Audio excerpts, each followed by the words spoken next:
Hey, my name's Alex with Great Western Motorcycles, and today I'll be talking about the 2021 General XP1000 Factory Custom Edition. The great thing about this model here is it comes with some extras you won't get on the regular one, starting off with beadlock wheels, which are very important for going out trail riding.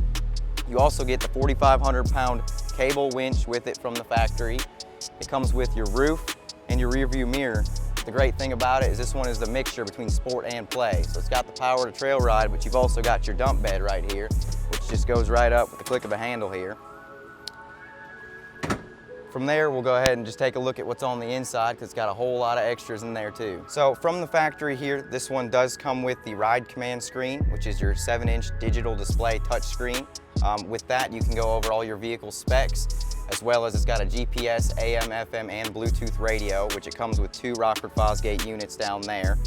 All of your winch controls and everything like that will be right here on the dash, as well as you've got your 4-wheel drive and your headlights over here. So we had a customer build this one out exactly how he wanted. If that's something you're interested in, we can definitely do the same for you, so feel free to contact us anytime.